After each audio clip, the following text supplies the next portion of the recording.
সাথী সভাপতি, মঞ্চে উপস্থিত রয়েছেন ডিওয়াইএফআই এবং এসএফআই এর নেতৃত্ব। এর আগে যে দুজন বলেছেন, দুজনেই কমরেড সুভাষ চক্রবর্তীকে তার রাজনৈতিক পরিসরে অনেক বেশি কাছ থেকে অনেক বেশি ব্যক্তিগতভাবে দেখার সুযোগ পেয়েছে। তাই খুব স্বাভাবিকভাবে উঠে এসছে বেশ কিছু ব্যক্তিগত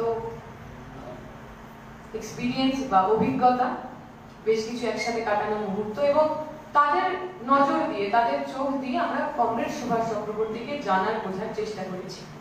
এখন একটা মানুষের মৃত্যুর এতগুলো বছর পর একজন কমরেডকে, একজন নেতাকে আমাদের মনে রাখার কারণ কি?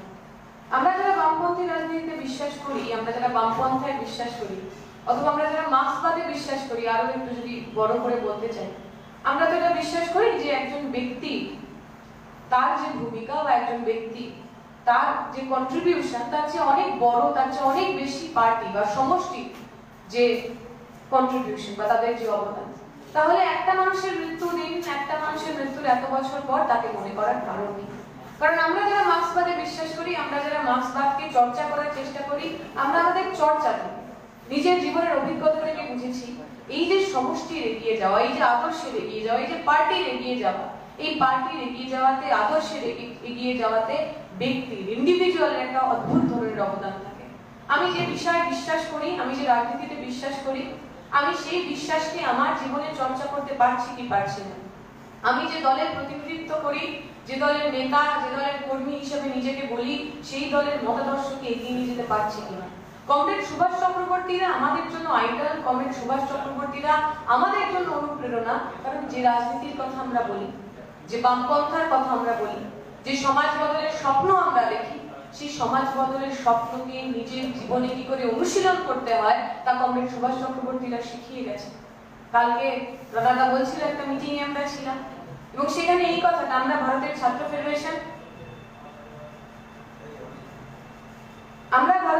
ফেডারেশন একটা কথায় বারবার জোর দিচ্ছি।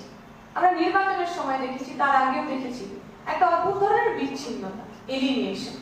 আমরা বলছি আমাদের যে ছাত্র সংগঠন, সেই ছাত্র সংগঠনের ক্যাডার রয়েছে, সংগঠক রয়েছে, কিন্তু আমাদের সংগঠনের যে ইনফ্লুয়েন্স করার ক্ষমতা, সেটা তার চেয়ে বেশি আর নেই। আমরা অর্গানাইজেশন অফ অর্গানাইজার্স হয়ে গেছি। মাসের সঙ্গে, জনসাধারণের সঙ্গে, সাধারণ ছাত্রের সঙ্গে আমাদের যে কানেক্ট, আমাদের যে সংযোগ, সেই সংযোগটা দুর্বল হয়েছে। আর এইখানে দাঁড়িয়ে আজকে সুভাষ চক্রবর্তীকে মনে করাটা খুব জরুরি। হ্যাঁ, সুভাষ চক্রবর্তী সিপিআইএম এর নেতা ছিলেন, হ্যাঁ সুভাষ চক্রবর্তী বামপন্থী নেতা ছিলেন, সুভাষ চক্রবর্তী বামফ্রন্টের মন্ত্রী ছিলেন, কিন্তু এই সমস্ত কিছুর পরেও সুভাষ চক্রবর্তী জননেতা ছিলেন। সাধারণ মানুষ তাকে আপন লোক ভাবতেন, সাধারণ মানুষ তাকে নিজের নেতা ভাবতেন। একজন মানুষ যিনি হয়তো বামপন্থী নন, যিনি বামপন্থার এবিসিডি বোঝেন না, সমাজতন্ত্রে বিশ্বাস করেন না, কিন্তু সুভাষ চক্রবর্তী, কমরেড সুভাষ চক্রবর্তীর ওপর বিশ্বাস করতেন। আমরা যখন কলেজে এসএফআই শিখেছি, এসএফআই করা শুরু করেছি, আমার মনে আছে সিনিয়ররা আমাদের বলতো যে একজন এসএফআই এর ক্যাডার, একজন এসএফআই এর সংগঠক কিরকম হবে। তুমি যে ক্লাসে পড়ো, যে ছেলে মেয়েদের সঙ্গে বসে ক্লাস করো, প্রতিদিন এক বেঞ্চ, এক ক্লাস শেয়ার করো, সেই ছেলেটা মেয়েটা তৃণমূল হতে পারে, বিজেপি হতে পারে, ছাত্র পরিষদ হতে পারে, তৃণমূল ছাত্র পরিষদ হতে পারে, অথবা অরাজনৈতিক হতে পারে। তার যদি কোনো সমস্যা হয়, সেটা ব্যক্তিগত সমস্যা হতে পারে, পারিবারিক সমস্যা হতে পারে, একাডেমিক সমস্যা হতে পারে, ওই ক্লাসে যে এসএফআই এর ক্যাডার হবে, ওই ক্লাসে যে এসএফআই এর নেতা হবে, সে যেন তাকে সে তার সমস্যার কথা মন খুলে বলতে পারে। তুমি যে রাজনীতিই করো না কেন, তুমি যদি এসএফআই করো, সাধারণ ছেলেমেয়েরা, সাধারণ ছাত্রছাত্রী যেন তোমাকে বিশ্বাস করতে পারে, তোমাকে ভরসা করতে পারে। কারণ যদি তুমি সাধারণ ছাত্রছাত্রীর ভরসার উপযুক্ত না হও, তুমি ভারতের ছাত্র ফেডারেশনের নেতা হতে পারবে না। কারণ আমরা একটা মাস অর্গানাইজেশন, সাধারণ ছাত্রছাত্রীদের প্রতি আমাদের দায়বদ্ধতা রয়েছে। আমি গেম অফ থ্রোনস এর খুব ফ্যান, আমি কথা বলতে বলতে মাঝে মাঝে রেফারেন্স দিই। যারা গেম অফ থ্রোনস দেখেছে তারা হয়তো জানে, সেখানে যে কুইন ডেনেরিয়াস টারগেরিয়ান, তো সে বহু যারা দাস ছিল, যারা স্লেভ ছিল, তাদেরকে মুক্ত করেছিল, এবং প্রত্যেক রাজা বা রানীর পাশে একজন হ্যান্ড হয়, মানে যিনি তাকে উপদেশ দেন, সঠিক কি কি কাজ করা উচিত, কোন কাজ ভুল হচ্ছে, সেই সব উপদেশ দেন। তো বেশিরভাগ জায়গায় হ্যান্ড যারা হতেন, তারা রাজ পরিবারের সদস্য, রয়্যাল হতেন। একমাত্র ডেনেরিয়াসের যে উপদেষ্টা মন্ডলীর সবচেয়ে কাছের লোক, সে ওই স্লেভ ছিল, সে ওই দাস ছিল, যে দাসত্বের শৃঙ্খল থেকে ডেনেরিয়াসরা তাকে মুক্তি দিয়েছিল। এখন সেই মেয়েটিকে যখন জিজ্ঞেস করা হয়েছে, তোমরা কেন ওকে সাপোর্ট করো, তোমরা কেন ওকে রানী বলে মানো, উত্তর দিয়েছিল, ডেনেরিয়াস আমাদের জন্য রানী এই কারণে নয়, কারণ ওর বাবা কোনো রাজা ছিল, বেনেডিয়াস আমাদের রানী এই কারণে, কারণ আমরা ওকে আমাদের রানী হিসেবে নির্বাচন করেছি। এই যে সাধারণ মানুষের মধ্যে থেকে নির্বাচিত হওয়ার ক্ষমতা, নেতা হিসাবে, ভরসার মানুষ হিসাবে, পথপ্রদর্শক হিসাবে, এই প্র্যাকটিসটা, এই অনুশীলনটাই তো অনেক বছর ধরে আমাদের মধ্যে একটু একটু করে কমে গেছে। কারণ আমরা যে সময় রাজনীতিতে এসেছি সেই সময়টা একটু টালমাটাল। 2011 সাল, সরকার নেই। তার আগে যারা রাজনীতি করেছেন, এসএফআই করেছেন, একটা অদ্ভুত কমফোর্টেবল পরিবেশ ছিল। একটা সরকার রয়েছে, বন্ধু সরকার রয়েছে। সরকারে থাকার কারণে, বুর্জোয়া সরকারে থাকার কারণে তার যত ধরনের ডিভিয়েশন, সেই ডিভিয়েশন একটু একটু চুইয়ে চুইয়ে আমাদের মধ্যেও করেছে, আমাদের জীবনধারায় করেছে, মানুষের সঙ্গে আমরা যেভাবে কথা বলি, আমাদের কন্ডাক্টে করেছে। ফলে মানুষের সঙ্গে দূরত্বটা, মানুষের প্রতি নির্ভরশীলতা, মানুষের দ্বারা নির্বাচিত হওয়ার আমাদের যে আকাঙ্ক্ষা, সেই আকাঙ্ক্ষাটা কমে গেছিল। আমরা জানি আমাদের একটা মেশিনারি আছে, একটা সংগঠন রয়েছে। সেই সংগঠন তাদের কাজকর্মের মধ্যে দিয়ে আমাদের যে জনভিত্তি, সেই জনভিত্তি ধরে রাখে। আমরা যদি শুধু আমার সংগঠনের মধ্যেকার যে সমীকরণ, সেই সমীকরণগুলো বাঁচিয়ে চলি, আমার সংগঠনের মধ্যেকার যে পাওয়ার হায়ারার্কি, সেই পাওয়ার হায়ারার্কিটাকে সন্তুষ্ট করে চলি, তাহলে আমাকে আর সাধারণ মানুষের কাছে অ্যাকসেপ্টেড হওয়ার কোনো দরকার নেই। আজকে সময় বদলেছে। 2011 পরবর্তীকালে একটু একটু করে আমাদের পায়ের তলার যে মাটি আরো বেশি নড়বড়ে হয়ে গেছে। সেই স্ট্রাকচার নেই, সেই মেকানিজম নেই, সেই সংগঠন নেই, যে সংগঠনের মধ্যে দিয়ে নির্বাচনে যেটা হোক অথবা কোনো নির্দিষ্ট বিষয়ে আন্দোলন করা হোক আমরা সহজেই করতে পারবো। তাই আমরা যারা এই সময় ছাত্র ফেডারেশন করছি, আমাদের কাজটা কঠিন, অনেক কঠিন। আমাদের আগের যারা করেছেন, যারা নেতা হয়েছেন, অনেক বড় নেতা হয়েছেন, কেউ কেউ আর আমাদের সঙ্গে নেই, অন্য দলে গেছেন, কে বামপন্থী নয়, কে বামপন্থী তার সার্টিফিকেট দিচ্ছেন, তারা যে কমফোর্টের মধ্যে দিয়ে, যে আরামের মধ্যে দিয়ে রাজনীতি করেছেন, আমাদের কাছে তো সেই আরাম নেই, সেই বিলাসিতা নেই। তাই আমাদের মানুষের কাছে ফিরে যেতে হবে। আমরা কালকে আলোচনা করেছি বিগত 5টা বছরে 3টে মূল জায়গা আমাদের পশ্চিমবঙ্গ, ভারত এবং সামগ্রিকভাবে গোটা বিশ্বে পরিবর্তন এসেছে। 1 নম্বর, যে কথাটা আগে রানাদাও বলছিল, commodification of education, commercialization of education, পড়াশোনার বাণিজ্যিকীকরণ।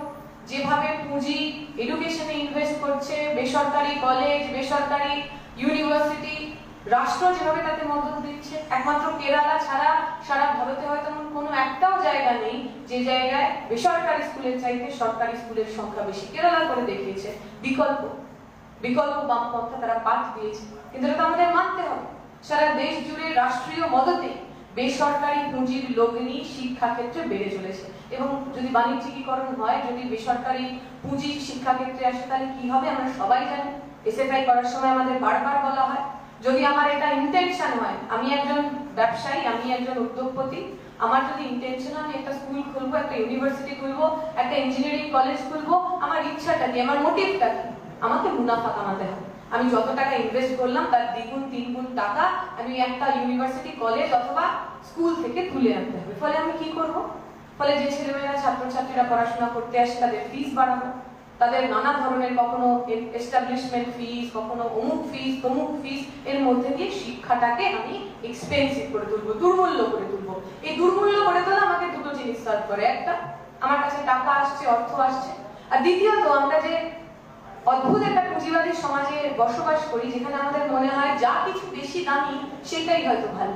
ফলে আমরা ব্র্যান্ডের জামা পরি, ব্র্যান্ডের জামার দাম অনেকটা বেশি, কিন্তু এই ব্র্যান্ড, কারণ আমরা জানি দামি জিনিস মানে ভালো জিনিস। তাই যখন শিক্ষাটা দামি হয়ে যায়, বহু মানুষ যারা সেই টাকাটা এফোর্ড করতে পারে, যাদের এই টাকাটা খরচ করার সামর্থ্য রয়েছে, তারা সেই শিক্ষার প্রতি বেশি আকর্ষিত হবে। এতে যারা পুঁজি লগ্নি করলেন তাদের লাভ, তার টাকাও উঠে এলো, তার একটা ব্র্যান্ডিংও হলো, তার একটা মার্কেটিংও হলো। লোকসান হলো তাদের, সাধারণ পরিবার, পিছিয়ে পড়া পরিবার, শ্রমজীবী পরিবার, আমাদের মতো পরিবার থেকে উঠে আসা ছেলেমেয়েরা, যাদের মা বাবার হয়তো অত টাকা দেওয়ার সামর্থ্য নেই, তারা কোথায় যাবে? তারা কি পড়াশোনা করবে না? আমরা বারবার এসএফআই এর পক্ষ থেকে জোর দিই যে সরকারই হোক, সে কেন্দ্রের সরকারই হোক অথবা রাজ্যের সরকার হোক, শিক্ষা ক্ষেত্রে ব্যয় বরাদ্দ বাড়াতে হবে। 6% জিডিপি, 10% বাজেট, যাতে যে সমস্ত গরিব পরিবারের ছেলেমেয়েরা, পিছিয়ে পড়া পরিবারের ছেলেমেয়েরা, যাদের পকেটে তো রেস্ট নেই, যে বেসরকারি স্কুল, কলেজ, ইউনিভার্সিটি, তাদের মালিকদের যে খিদে, সেই খিদে মেটাতে পারবে, তাদেরকে শিক্ষা দেওয়া হবে। আমরা আরো বলি, শিক্ষা মানে শুধু একটা ডিগ্রি নয়। যখন ভারতের সংবিধান তৈরি হচ্ছে, যখন বাবা সাহেব আম্বেদকর শিক্ষাকে ইউনিভার্সালাইজেশন বা সবার জন্য সার্বজনীন শিক্ষার কথা বলছেন, কি বলেছিলেন তিনি বলেছিলেন শিক্ষা মানে শুধু ডিগ্রি হবে না, শিক্ষা মানে পিছিয়ে পড়া অন্তজ প্রান্তিক মানুষের হাতিয়ার হবে। পড়াশোনার মধ্যে দিয়ে সে এগিয়ে আসবে, মোবিলিটি, উত্তরণ, সমাজের এক স্তর থেকে অন্য স্তরে, নিচু স্তর থেকে উপরের স্তরে শুধু একা আসবে না, গোটা সমাজটাকে, গোটা পরিবারটাকে, গোটা শ্রেণীটাকে তুলে নিয়ে আসবে। তাই আমরা যখন শিক্ষাকে দেখি, আমরা যখন শিক্ষার বাণিজ্যিকরণের বিরুদ্ধে কথা বলি, আমরা শুধু এটা শ্রেণীগত অবস্থান বা শুধু কে কার সামর্থ্য আছে কার সামর্থ্য নেই সেই আঙ্গিক থেকে বলি না।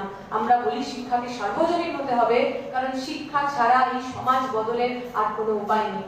শিক্ষাকে সার্বজনীন না করতে পারলে এই যে পুঁজিবাদী ব্যবস্থা, এই যে সামন্তবাদী ব্যবস্থা, যে ব্যবস্থার নিচের দিকে বেশিরভাগ মানুষের ঘামে শ্রমে, ওপর দিকের কতিপয় মানুষ ফুলে ফেপে ওঠে, এই ব্যবস্থাটাকে বদল করা যাবে না। তাই বিগত বছরগুলো থেকে নিউ এডুকেশন পলিসির মধ্যে দিয়ে 2019-এ ড্রাফট এসেছিল, 2020-তে পাস হয়েছে, এই সমস্ত কিছুর মধ্যে দিয়ে সারা দেশ জুড়ে যে শিক্ষা, সেই শিক্ষার বাণিজ্যিকীকরণ হবে। শিক্ষার বাণিজ্যিকীকরণ হলে গরিব পরিবারের ছেলেমেয়েরা পড়াশোনা করতে পারবে না। গরিব পরিবারের ছেলেমেয়েরা পড়াশোনা করতে না পারলে ভারতের ছাত্র ফেডারেশনের কোনো অস্তিত্ব থাকবে না। কারণ আমরা বলি আমরা মাস অর্গানাইজেশন, আমরা সবার সংগঠন, কিন্তু আমরা এটাও তো জোর গলায় বলি আমাদের একটা শ্রেণী অভিমুখ রয়েছে, একটা ক্লাস ওরিয়েন্টেশন রয়েছে। গরিব পিছিয়ে পড়া ছেলে মেয়েদের জন্য আমাদের লড়াই, শিক্ষাকে কম পয়সায় ভালো শিক্ষা যাতে সবার কাছে পৌঁছে যায় তার জন্য আমাদের লড়াই। মহিলা, মুসলিম, দলিত, আদিবাসী যারা সামাজিকভাবে পিছিয়ে পড়েছেন, এগিয়ে আসতে পারেননি, তারা যাতে শিক্ষার অধিকার পান তার জন্য আমাদের লড়াই। এখন এই শ্রেণীর ছেলেমেয়েরাই যদি আমাদের স্কুল, কলেজ, ইউনিভার্সিটিতে না যায়, কেন কেউ ভারতের ছাত্র ফেডারেশন করবে? আম্বানির ছেলে, আদানির ছেলে, বড় লোকের ছেলে, তার তো সমাজতন্ত্র, গণতন্ত্র, স্বাধীনতা খায় না, মাথায় দেয়, তার তো কিছু যায় আসে না। তার স্কুলের ফিস যদি 500 টাকা বেড়ে 500 টাকা থেকে 5000 টাকা হয়, তার তো কিছু যায় আসে না। তার সংরক্ষণ ব্যবস্থা যদি উঠে যায়, তার তো কিছু যায় আসে না। ইউনিভার্সিটি কলেজে মহিলাদের সঙ্গে যদি হয়রানি হয়, তার তো কিছু যায় আসে না। আমরা বলছি যদি এই ব্যবস্থা কার্যকরী হয়, তাহলে আগামী দিনে ছাত্র রাজনীতি, সংগঠিত ছাত্র রাজনীতি করাই আমাদের দুষ্কর হয়ে যাবে। কারণ আমরা জানি যার পেটে খিদে থাকে তার প্রশ্ন করার তাগিদ থাকে। আমরা যখন জেএনইউতে পড়েছি, বারবার আমাদের বলা হতো আমরা অ্যান্টি ন্যাশনাল, কারণ আমরা সরকারকে প্রশ্ন করেছি, আমরা পুঁজিবাদের বিরুদ্ধে প্রশ্ন করেছি, সামন্তবাদের বিরুদ্ধে প্রশ্ন করেছি, এবং আমরা বিশ্বাস করি যাদের পেটে খিদে আছে তারাই এই প্রশ্নগুলো করবে। রোহিত ভেমুলা প্রশ্ন করেছিল বলে শহীদ হয়েছে, ভগৎ সিংরা, ক্ষুদিরামরা প্রশ্ন করতে চাইতো বলে তারা খুন হয়েছে, তারা শহীদ হয়েছে। তাই আগামী দিনে আমরা যখন বাণিজ্যিকরণের কথা বলবো, বাণিজ্যিকরণের বিরুদ্ধে লড়াইয়ে নামবো, আন্দোলনে নামবো, আমরা সবাই যেন বুঝতে পারি এই লড়াইটা, এই আন্দোলনটা শুধু আমাদের জন্য নয়, আগামী প্রজন্মের জন্য। আমার ভাইয়েরা, আমার বোনেরা, আমার পরিবারের আগামী প্রজন্ম শিক্ষা পাবে কিনা, নাকি ওই মুটে মজদুর ওয়েজ লেবার তাদের হতে হবে, সেই প্রশ্নেও আমরা যদি সমাধান করতে চাই, তাহলে আগামী দিনে আমাদের লড়াই আন্দোলনের মধ্যে থাকতে হবে। দ্বিতীয় যে পরিবর্তন হয়েছে, সেই পরিবর্তন আমরা সবাই নিজেদের জীবন দিয়ে ফেস করছি। প্যান্ডেমিকের কারণে স্কুল, কলেজ, ইউনিভার্সিটি বন্ধ হওয়া, এবং একই সঙ্গে একটা বিপুল সংখ্যক মানুষ নতুন করে গরিব হয়ে যাওয়া। সমস্ত সার্ভে যে এতদিন ধরে হয়েছে 2019 এবং এই লকডাউনের পর সমস্ত জায়গায় দেখা গেছে যে গরিব যে মানুষ, খেটে খাওয়া যে মানুষ, দিন আনে দিন খায় যে মানুষ, ওয়ার্কিং ক্লাস যাকে আমরা বলি, শ্রমজীবী মানুষ, সেই শ্রমজীবী মানুষের গড় আয় আরো অনেকটা কমেছে। আর সেই একই সময় লকডাউনের সময় যখন সারা দেশে অর্থনৈতিক মন্দা ছিল, আম্বানির যে টোটাল সম্পত্তি, সেই সম্পত্তি বেড়েছে কয়েক গুণ। ফলে প্যান্ডেমিক শুধুমাত্র স্কুল, কলেজ, ইউনিভার্সিটি বন্ধ করেছে তা নয়, যে এক্সিস্টিং ইনইকুয়ালিটি, আমার দেশের মধ্যে থাকা যে বৈষম্য, আর্থিক বৈষম্য, সামাজিক বৈষম্য, সেই সামাজিক বৈষম্যটাকেও আরো বাড়িয়েছে। একই সঙ্গে নতুন হয়েছে ডিজিটাল ডিভাইড, অনলাইন এডুকেশন। আমরা সবাই জানি, রানাদা বলার সময় বললো যে অনলাইন এডুকেশন কারা পায়, কার বাড়িতে ফোন রয়েছে, কার বাড়িতে ওয়াইফাই রয়েছে, কার বাড়িতে একাধিক স্মার্টফোন রয়েছে, কার বাড়িতে আলাদা ঘর রয়েছে। বিভিন্ন সার্ভে, ভারতের ছাত্র ফেডারেশন একটা সার্ভে করেছে, 9 তারিখ আমরা তার রিপোর্ট নিয়ে আসবো। তাতে দেখা যাচ্ছে এই লকডাউনের কারণে ভীষণ রকম ক্ষতিগ্রস্ত হয়েছে মেয়েরা। কারণ যে মেয়েরা ইউনিভার্সিটিতে যেত, হোস্টেলে থাকতো, বাড়ি ফিরে আসতে হয়েছে। বাড়ি ফিরে আসার পর মেয়ে হওয়ার কারণে তাকে বাড়ির কাজ করতে হয়েছে। যে কাজটা সে, যে সময়টা সে ইউনিভার্সিটিতে থাকার সময়, হোস্টেলে থাকার সময় পড়াশোনা করতে পারতো, বাড়িতে আসার পর তাকে বলা হয়েছে তুই তো মেয়ে, একটু রান্না করবি না, একটু ঘর মুছবি না, একটু বাড়ির যে ছোট বাচ্চাদের দেখভাল করবি না। আমরা দেখেছি বহু ছেলে মেয়ে এই সময় ড্রপ আউট হয়েছে, ফোর্সফুলি ড্রপ আউট হয়েছে। আমরা যদি একটু নজর ঘোরাই, দেখবো এই যে সুইগি, জোম্যাটো যে ডেলিভারি বয়রা আসছে, তাদের বয়সটা বিগত 6 মাসে কতটা কমে গেছে। 16, 17, 14, 15 বছরের ছেলেরা ওই জোম্যাটোর গায়ে, মানে জামা গায়ে দিয়ে, সুইগির জামা গায়ে দিয়ে সাইকেল চালিয়ে চালিয়ে লোকের বাড়িতে খাবার পৌঁছে দিচ্ছে, বাধ্য হয়েছে। মা বাবা কাজ হারিয়েছে লকডাউনে, পড়াশোনা করতে চায় কিন্তু কি করে পড়াশোনা করবে? অনলাইন এডুকেশন, মোবাইল ফোন কেনার ক্ষমতা নেই, ভেবেছে আমি যদি একটু এইসব কাজ করি, একটু জোম্যাটো সুইগি ডেলিভারি বয় 3-4 মাসের জন্য যদি হয়ে যায়, একটু টাকা জমিয়ে একটা ফোন কিনতে পারবো। কেউ হয়তো মা বাবাকে হারিয়েছে, কোভিডে তো আমরা সবাই আমাদের আপনজনকে হারিয়েছি, কত ছেলে মেয়ে তাদের পরিবারের লোককে হারিয়েছে, একমাত্র হয়তো উপার্জনকারী ব্যক্তি কোভিড কেড়ে নিয়েছে, বাধ্য হয়ে তাদের কাজ করতে, তারা কাজে নামতে বাধ্য হয়েছে। এই যে ড্রপ আউটের সংখ্যাটা, ফোর্সফুলি যাদেরকে পুরো সিস্টেম থেকে আমরা ঠেলে বার করে দিলাম, ওয়ার্কিং স্টুডেন্ট যাদেরকে আমরা বলছি, এই সংখ্যাটা তো বেড়েছে, লাগাতার বেড়েছে। কোন শ্রেণী থেকে, কোন সমাজ থেকে এরা আসছে? সেই পিছিয়ে পড়া, গরিব, শ্রমজীবী, খেটে খাওয়া মানুষের সেই পরিবারগুলো থেকে, সেই সমাজ থেকে। তাই একটা অদ্ভুত যে জিনিসগুলো আমরা বা যে ইস্যুগুলো আমরা এর আগে কোনোদিনও ফেস করিনি, ওয়ার্কিং স্টুডেন্টের ইস্যু হোক, ফোর্সফুল ড্রপ আউট হোক, সেটাকে কিন্তু নতুন করে আমাদের অ্যাড্রেস করতে হবে। আমরা বলছি দ্বিতীয় যে জিনিসটা সবচেয়ে গুরুত্বপূর্ণ আমাদের জন্য যা হয়েছে, তাহলে একটা পরিসরের পরিবর্তন। আমরা কালকেও আলোচনার সময় করেছি, এর আগে আমরা যারা কলেজে রাজনীতি করেছি, কলেজে ভোট টোট করার প্রিভিলেজ ছিল আমাদের কাছে, সুযোগ হয়েছে, আমাদের একটা প্যাটার্ন ছিল। কি প্যাটার্ন ছিল সংগঠনের? যে যখন অ্যাডমিশন হবে তখন আমরা অ্যাডমিশন অ্যাসিস্ট্যান্স করব, নতুন ছেলেমেয়েরা কলেজে আসবে, তাদের সঙ্গে বন্ধুত্ব করব, তাদের সঙ্গে একটা যা হয় আর কি, একটা কথাবার্তা বলার মতো একটা পরিসর তৈরি করব, তাকে বোঝাবো এসএফআই কি, 2 টাকার মেম্বারশিপ করব, এবং পরবর্তীকালে যখন নির্বাচন হবে তখন সেই বন্ধু বা 2 টাকার মেম্বারশিপকেই আমরা আরো পার্টিজান করব, আরো বেশি আমাদের দিকে সলিডিফাই করব, আরো বেশি আমাদের দিকে নিয়ে আসবো। কিন্তু আমরা দেখেছি নির্বাচন বন্ধ হয়ে গেছে মমতা ব্যানার্জির কৃপায়। মমতা ব্যানার্জি যিনি গণতন্ত্রের পূজারী, গণতন্ত্রের সবচেয়ে বড় মুখ নাকি এই মুহূর্তে, নরেন্দ্র মোদী বা বিজেপি বা ফ্যাসিজমকে হারাতে যে ছাড়া নাকি আর কোনো বিকল্প নেই, তিনি তো পশ্চিমবঙ্গে নির্বাচন বন্ধ করে দিয়েছেন, স্কুল কলেজ ইউনিভার্সিটিতে নির্বাচন হয় না, এবং তারপরে এই লকডাউন হওয়ার কারণে প্রায় 2 বছর ধরে শিক্ষা প্রতিষ্ঠানগুলো বন্ধ। এখন আমাদের যদি এসএফআই করতে হয়, আমরা এসএফআই করবো কি করে? এর আগে আমরা যা যা করতাম সেগুলো তো আমরা করতে পারবো না। কলেজে অ্যাডমিশন অ্যাসিস্ট্যান্স আমরা করতে পারবো না, কলেজের সামনে দাঁড়িয়ে মানুষের সঙ্গে কথাবার্তা আমরা বলতে পারবো না, কলেজের ভিতরে গিয়ে ক্লাসে আমি আমার বন্ধুর সঙ্গে রাজনীতির কথা বলে তাকে পলিটিসাইজ করতাম, আমি আমার জুনিয়রের সাথে ক্যান্টিনে কথা বলে চায়ের সঙ্গে, কফির সঙ্গে, সিঙ্গারার সঙ্গে কথা বলতে বলতে তাকে যে রাজনীতি বোঝাতাম, সেই পরিসরটাই তো বদলে গেছে।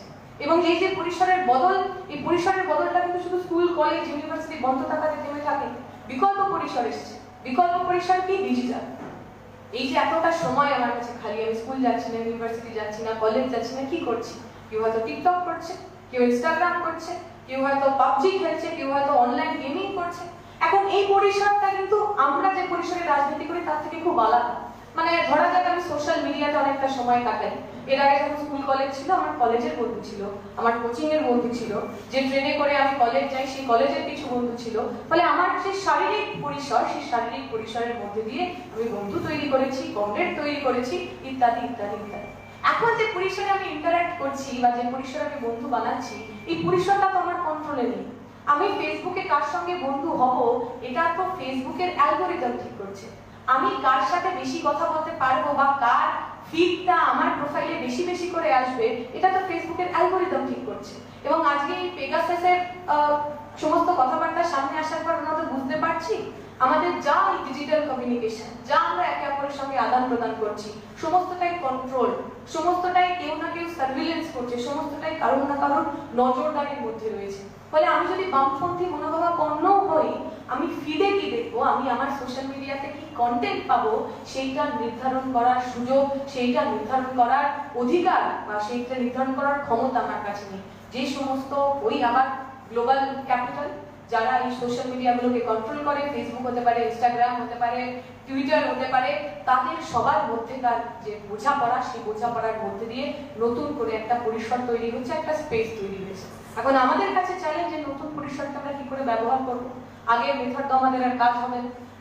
আমরা যারা এখানে বসে রয়েছি, যারা আমরা এই মুহূর্তে দাঁড়িয়ে ভারতের ছাত্র ফেডারেশন করতে চাই, আমাদের এই নতুন পরিসরে রাজনীতি করার কথা ভাবতে হবে। কারণ যার মৃত্যুদিনে আমরা যার জন্য আজকে এখানে এসেছি, সেই সুভাষ চক্রবর্তীও কিন্তু সময় উপযোগী হওয়ার কথা বলেছেন। পুরনো যে ধ্যান ধারণা, পুরনো যে অর্থোডক্স, যেখানে খুব বেঁধে বেঁধে আমরা একে অপরকে রাখি, আমাদের চিন্তা ভাবনার যে সক্রিয়তা, যে ক্রিয়েটিভিটি, সেইটা বেরিয়ে আসে না। সুভাষ চক্রবর্তী কিন্তু সেই সমস্ত অচলায়তনগুলোকে ভাঙতে চেয়েছিলেন। আজকে আমরা যারা এখানে বসে আছি, আমরা যারা যে সুভাষ চক্রবর্তীর কথা এখানে শুনছি বা বলছি, আমাদের সেই অচলায়তন ভাঙতে হবে, নতুন করে ভাবতে হবে। আমি যদি ওই টিকটকে যে ছেলেটা বা মেয়েটা দিনে 5টা করে ভিডিও করে তাকে নিব্বা বা নিব্বি বলে আমি দূরে সরিয়ে দেবো, নাকি ওই টিকটকের যে মাধ্যম সেই মাধ্যমটা ব্যবহার করে তার সঙ্গে আমি একটা কমিউনিকেশন, একটা কনভারসেশন করার চেষ্টা করবো? কারণ হতে পারে ও দিনে 5টা ভিডিও আপলোড করে, হতে পারে ওর সাদা চুল একদিকে সবুজ রঙের প্যান্ট পরে, হতে পারে অনেক কিছু যে আমার রুচির সঙ্গে মেলে না, কিন্তু ও তো ছাত্র, ও তো সেই সমস্ত ধরনের সমস্যার মধ্যে দিয়ে যাচ্ছে যে সমস্যার মধ্যে দিয়ে আমরা যাচ্ছি। ওকেও তো কলেজ ইউনিভার্সিটিতে সেই সমস্ত হয়রানির সম্মুখীন হতে হবে যা আমরা হয়েছি। আমরা যারা এখানে বসে আছি, আমার মনে হয় এটা আমাদের দায়িত্ব, আমাদের এই প্রজন্মের কাঁধেই দায়িত্ব যে এই যে নতুন তৈরি হওয়া পরিসর, এই যে বদলে যাওয়া একটা প্রেক্ষিত, এই যে বদলে যাওয়া পুরো সময়টা, এই বদলে যাওয়ার সময়ে আমরা আমাদের পুরনো ধ্যান ধারণা ভেঙে নতুন সময়ের জন্য নতুন রকম কোনো কৌশল তৈরি করতে পারবো কি পারবো না সেই বিষয়ে আমাদের ভাবতে হবে। আমি আমার কথা দীর্ঘায়িত করবো না, শুধু একটা কথা, শেষ কথা বলে যেটা বলে শেষ করা, রানাদা বলছিল এবং খুব ইম্পর্টেন্টলি যেটা আমরা আমাদের কথা বলা উচিত রেড ভলেন্টিয়ারদের নিয়ে। এই নির্বাচন পরবর্তীকালে আমার মনে হয় রেড ভলেন্টিয়ার একটা গুরুত্বপূর্ণ ভূমিকা পালন করেছে। একটা বামপন্থী দল, যে বামপন্থী দল স্বাধীনতার পর প্রথমবার পশ্চিমবঙ্গের বিধানসভায় শূন্য হয়ে গেল। আমি কালকে সুজন্তর কথা শুনছিলাম, সারা দেশ জুড়ে 10টা এমন বিধানসভায় আছে যে বিধানসভায় একজন হলেও সিপিআইএম এর প্রতিনিধি রয়েছে, এমএলএ রয়েছে। এবং কি লজ্জার বিষয়, দুঃখের বিষয়, এই 10টা বিধানসভার মধ্যে আমার পশ্চিমবঙ্গের বিধানসভা নেই, যে পশ্চিমবঙ্গের বিধানসভায় 34 বছর ধরে আমরা সবচেয়ে বেশি সংখ্যাগরিষ্ঠতায় ছিলাম। এখন এটা একটা বিপর্যয়, ব্যাপক বিপর্যয়। মানসিকভাবে বহু মানুষ ভেঙে পড়েছিলেন, ভাবতে পারেননি এরকম কিছু হতে পারে। এবং এইরকম একটা ভয়ঙ্কর মেন্টাল ব্রেকডাউনের জায়গায় রেড ভলেন্টিয়ার অনেকটা আমাদের আশার আলো দেখিয়েছে। 2 তারিখ রেজাল্ট বেরোনোর পর 2 তারিখ সন্ধ্যেবেলা থেকে যেভাবে আমাদের কমরেডরা, যেভাবে আমাদের রেড ভলেন্টিয়াররা রাস্তায় ছিলেন, মার খেয়েছেন, থ্রেট শুনেছেন, বিভিন্ন ধরনের সমস্যার সম্মুখীন হয়েও তারা পিছিয়ে আসেননি, এটা অনেকটা বামপন্থী মনস্ক যে মানুষ যারা এখনো বামপন্থায় বিশ্বাস করে তাদের অক্সিজেন জুগিয়েছে। কিন্তু রেড ভলেন্টিয়ার তো শেষ নয়, রেড ভলেন্টিয়ার তো আলটিমেট নয়। রেড ভলেন্টিয়ারের মধ্যে দিয়ে আমরা বহু ছেলে মেয়েদের পেয়েছি যারা রাজনীতিতে ইন্টারেস্টেড নয়। পরিষ্কার কথা, যদি আমরা এসএফআই এর নামে করতাম সে হয়তো আসতো না, ডিওয়াইএফআই এর নামে করতাম আসতো না। রেড ভলেন্টিয়ারের মনে হয়েছে একটা সেপারেট এন্টিটি, একটা ব্র্যান্ডিং হয়ে গেছে অদ্ভুতভাবে। ফলে বহু মানুষের মনে হয়েছে যে আচ্ছা ঠিক আছে, সিপিএম খারাপ, এসএফআই খারাপ, ডিওয়াইএফআই খারাপ, কিন্তু রেড ভলেন্টিয়াররা ভালো। এখন সেই যে পুরো পারসেপশন তাদের সেটাকে আমাদের চেঞ্জ করতে হবে সে কথা আমি বলছি না, কিন্তু এই রেড ভলেন্টিয়ারের মধ্যে যে ছেলেমেয়েগুলোকে আমরা পেলাম তাদের নিয়ে আমরা কি করবো? রানাদা বলছিল রাজনীতি দেওয়ার কথা। আমরা বলি 3টে জিনিস খুব ইম্পর্টেন্ট রাজনীতি বোঝার ক্ষেত্রে, সমাজ বোঝার ক্ষেত্রে, কি, কেন এবং কিভাবে। এখন যে ছেলেটা বা মেয়েটা এই করোনা মহামারীর সময় তার জীবনের ঝুঁকি নিয়েও আমাদের সাথে কাজ করতে এলো, সে কিটা বোঝে, এখন কি সমস্যা, সেই সমস্যার জন্য আমাদের কি করা উচিত, কিছু ক্ষেত্রে কেনটাও বোঝে, যে এই যে মহামারী, স্বাস্থ্য ব্যবস্থা ভেঙে পড়েছে, হাসপাতাল নার্সিংহোমে এত টাকা বেশি নিচ্ছে, বোঝে, কেনটাও বোঝে, কিন্তু হয়তো কিভাবেটা পুরো বোঝে না। তাই তারা যখন আমাদের কাছে আসবে তাদের এই কিভাবে এটা বোঝানোর দায়িত্ব আমার। কেন আমার কেন্দ্রের সরকার, আমার রাজ্যের সরকার স্বাস্থ্য ক্ষেত্রে ব্যয় বরাদ্দ বাড়ান না, তাকে এটা বোঝাতে হবে যে আমার দেশে এবং আমার রাজ্যে ডাক্তার এবং নার্সের হাজার হাজার শূন্যপদ খালি পড়ে রয়েছে, তাতে নতুন করে নিয়োগ হয় না, কারণ কেন্দ্র এবং রাজ্য দুজনেই নিজের যে খরচ সেই খরচ সংকুচিত করতে চান, সেই জায়গাগুলোকে প্রাইভেটের হাতে তুলে দিতে চান, নিজের আখের গুছিয়ে আরো বেশি করে যারা প্রাইভেট বিজনেস প্লেয়ার রয়েছে তাদের জায়গাগুলো দিতে চান। এই কথাগুলো আমাদের তাদের বলতে হবে। শুধুমাত্র একটা মানুষকে অক্সিজেন দিয়েই তো আমাদের কাজ শেষ হয়ে যাবে না, শুধুমাত্র একজন মানুষকে হাসপাতালে পৌঁছে দিয়েই তো আমার কাজ শেষ হয়ে যাবে না, শুধুমাত্র কোথাও কমিউনিটি কিচেন চালিয়ে তার বাড়িতে খাবার পৌঁছে দিয়েই তো শেষ হবে না। কেন তার বাড়িতে খাবার থাকে না আর আম্বানির যে সম্পত্তি সেই সম্পত্তি লকডাউনে ফুলে ফেপে ওঠে, এই প্রশ্নটা আমাদের করতে হবে। কার মদতে, কোন সরকারের মদতে, কোন সরকারের মদতে হাজার হাজার কোটি টাকার কর্পোরেট ঋণ মাফি হয়ে যায় আর গরিব কৃষক মানুষের যে কৃষি ঋণ সেই কৃষি ঋণ মাফি হয় না, এই প্রশ্নটা তো আমাদের করতে হবে। আমাদের তো প্রশ্ন করতে হবে। পেট্রোল ডিজেলের দাম বেড়েছে, অনেকে বলছে যে এই পেট্রোল ডিজেলের দাম থেকে নাকি ওই কোভিড এর জন্য সরকার খরচ করতে চায়, তাই পেট্রোল ডিজেলের দাম বাড়ছে, কিন্তু তারা কেউ বলছে না বিগত বছরে 2014-র পর থেকে সবচেয়ে কম কর্পোরেট ট্যাক্স যদি কেউ কালেক্ট করে থাকে তাহলে এটা হলো এই সরকার। 2014-র আগে মিনিমাম কর্পোরেট কালেকশন ছিল, কর্পোরেট ট্যাক্স কালেকশন ছিল 39%। এই নরেন্দ্র মোদীর সময় সেই কর্পোরেট ট্যাক্সের যে কালেকশন সেটা কমে দাঁড়িয়েছে 14%। সুতরাং সরকার আমার আপনার উপর এই যে সেস পেট্রোল ডিজেলের উপর যে অতিরিক্ত ট্যাক্স, সেই ট্যাক্সের টাকা এই জন্য নিচ্ছেন কারণ ওই বড় লোকদের, ওই কর্পোরেটদের, ওই আম্বানি আদানিদের যে ন্যায্য ট্যাক্সের টাকা, সেই ট্যাক্সের টাকা তারা কম করে তুলছেন। এই প্রশ্নগুলো, এই তথ্যগুলো, এই রাজনীতিগুলো আমাদের তাদের কাছে নিয়ে যেতে হবে। আমি বিশ্বাস করি যারা এই সময় বামপন্থী রাজনীতি করতে এসছেন তাদের ডেডিকেশন, তাদের সততা, পার্টির প্রতি ভালোবাসা, বামপন্থার আদর্শের প্রতি ভালোবাসা, এ নিয়ে প্রশ্ন করার ঔদ্ধত্য কারণ থাকা উচিত নয়। কিন্তু আবেগ আর রাজনীতির মধ্যে তো একটা সূক্ষ্ম লাইন থাকে, একটা ফারাক থাকে। আবেগ মানে ওই লাল ঝান্ডার প্রতি ভালোবাসা, আর রাজনীতি মানে ওই লাল ঝান্ডার প্রতি ভালোবাসাটাকে বাঁচিয়ে রাখার জন্য আত্মত্যাগ, স্বার্থত্যাগের মধ্যে দিয়ে যাওয়া। আমরা তো দেখি বহু মানুষকে যারা এক সময় আমাদের কাছ থেকে অনেক কিছু পেয়েছেন, এখন তারা বড় বড় লেখেন, কলাম লেখেন, সেখানে মমতা ব্যানার্জিকে পশ্চিমবঙ্গের যে রাজনীতি, সেই রাজনীতির সবচেয়ে বড় মহিলা মুখ হিসেবে দেখানোর চেষ্টা করা হয়। এখন আমার মনে হয়, আমি আগেও বলেছি যে আসলে সত্যি তো পশ্চিমবঙ্গের যদি রাজনীতির কথা আমরা ভাবি, পশ্চিমবঙ্গের রাজনীতিতে মহিলাদের কথা যদি বলতে হয়, মমতা ব্যানার্জিকে ছাড়া তো বলা সম্ভব না, কারণ তিনি পশ্চিমবঙ্গের প্রথম মহিলা মুখ্যমন্ত্রী। কিন্তু আমরা যারা মার্ক্সবাদে বিশ্বাস করি অথবা আমরা যারা সমাজ বদলের স্বপ্নে বিশ্বাস করি, আমরা তো এটা জানি যে একটা সমাজকে আমরা যখন দেখি তাকে ক্রিটিক্যালি দেখতে হয়, তার ভালোটা বলতে হয়, তার খারাপটা বলতে হয়, এবং তারপরে একটা সিদ্ধান্তে উপনীত হতে হয়। তাই আমরা যখন মমতা ব্যানার্জির অবদান নিয়ে কথা বলবো, মমতা ব্যানার্জির প্রথম মহিলা মুখ্যমন্ত্রী তা স্বীকার করার পরেও তার সময়ে একের পর এক বেড়ে চলা নারী ধর্ষণের ঘটনাটাকে আমরা এড়িয়ে যাব না। তার সময় প্রথম মহিলা মুখ্যমন্ত্রী হিসেবে মহাকরণে দাঁড়িয়ে বলা যে ওই যে ঘটনাটি হয়েছে, ধর্ষণের ঘটনাটি হয়েছে, সেটা সাজানো ঘটনা, এই কথাটাকে আমরা এড়িয়ে যাব না। আমরা এড়িয়ে যাব না আগেরবার পঞ্চায়েত নির্বাচনের ওই ভয়ঙ্কর ছবিটা, যেখানে দুজন প্রৌঢ়া মহিলা ভারতের কমিউনিস্ট পার্টির হয়ে, বামপন্থীদের হয়ে নির্বাচনের নমিনেশন দিতে যাচ্ছেন, আর ওই তৃণমূলের ওই মমতা ব্যানার্জির দলের লোকেরা টেনে তার গা থেকে শাড়িটা খুলে ফেলছে। এই ঘটনাগুলোকে আমরা এড়িয়ে যাব না। তাই আমাদের কাছে, আপনাদের কাছে অনুরোধ, অবশ্যই আমরা সমাজকে দেখবো, ব্যক্তির অ্যাচিভমেন্টকে দেখবো। তিনি সুভাষ চক্রবর্তীও হতে পারেন, তিনি মমতা ব্যানার্জিও হতে পারেন, কিন্তু তাদের ব্যক্তির যে অ্যাচিভমেন্ট, সেই অ্যাচিভমেন্টটাকে আমরা আনক্রিটিক্যালি দেখবো না। সমাজের যে তাদের যে অবস্থান, তাদের যে শ্রেণীগত অবস্থান, এবং তাদের জীবনটা কতটা বেশি গরিব মানুষের জন্য, পিছিয়ে পড়া মানুষের জন্য, তাদের কাজ কত বেশি পিছনের মানুষকে আগিয়ে নিয়ে এসছেন, এগিয়ে নিয়ে এসছেন, এই মূল্যায়ন থেকে আমরা যাতে দেখতে পারি। আমি আশা করব আগামী দিনের যে লড়াই, আগামী দিনের যে সংগ্রাম, সেই সংগ্রামে আমরা সমস্ত ধরনের সুবিধাবাদ, সমস্ত ধরনের প্রলোভন, সমস্ত ধরনের সন্ত্রাসকে মোকাবিলা করে কমরেড সুভাষ চক্রবর্তীর যে স্বপ্ন ছিল, যুবদের যে স্বপ্ন ছিল, পশ্চিমবঙ্গকে মাথা উঁচু করে দাঁড় করানোর যে স্বপ্ন ছিল, সেই স্বপ্নের পথিক আমরা হব। এই আশা রেখে, ভরসা রেখে বক্তব্য শেষ করছি। শুকরিয়া।